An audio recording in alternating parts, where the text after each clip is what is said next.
Report Odisha vision Malkangiri बन्या परिस्थिति संपर्क में समीक्षा कले राजस्व मंत्री श्री मारांडी। लघुचाप जो मालकानगिरी जिले में गत 26 तारिख ठारू 29 पर्यंत लगाण वर्षा हेबा फल जिलार बन्या परिस्थिति उपजिथिला। क्रमागत वर्षा हेबा हेतु जिलार अधिकांश अंचल जलमग्न हेबा सह नदी नाल उपरि आंठुए लेखाए पानी प्रभावित हेबा जोगु यातायात संपूर्ण बंद हो जाइथिला।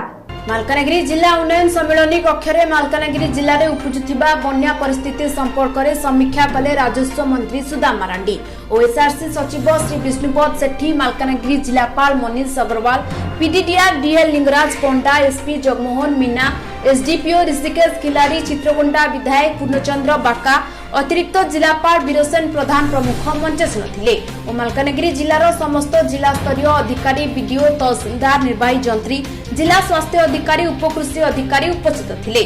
राजस्व मंत्री को जिलार बन्या क्षयक्षति संपर्क में अवगत करा। कुकुरकोंडा रे 150 जन को मागणा खाद्य जोगाई दी। माथाली, कालीमेला, पड़िया आदि ब्लॉक गुड़िक बन्या रे विशेष प्रभावित होइतबा बेले कुकुरकोंडा ब्लॉक आंशिक प्रभावित होइछि। मालकानगिरी जिले में वर्षा विलंब होइतबा जोगु 30% धान बुणा जाइथिला। तेबे केते हेक्टर धान जमी नष्ट होइछि आकलन कला परे जणा पड़िबो बोली कुआ जाइछि। समीक्षा बैठक पर मंत्री श्री मारांडी, सचिव विष्णुपद सेठी आकाश मार्गरू हेलिकप्टर जोगे बन्या क्षयक्षति अनुधान करी कोरापुट प्रत्यावर्तन करथिले। मालकानगिरी सत्यनारायण दास को रिपोर्ट ओडिशा विजन टीवी। आज राज्यर किछि अंचल रे घड़घड़ी सह वर्षा हेबार संभावना रहिछि। तेणु भुवनेश्वर स्थित आंचलिक पाणीपाग केन्द्र पक्षरु सतर्क सूचना जारी करा जायछि।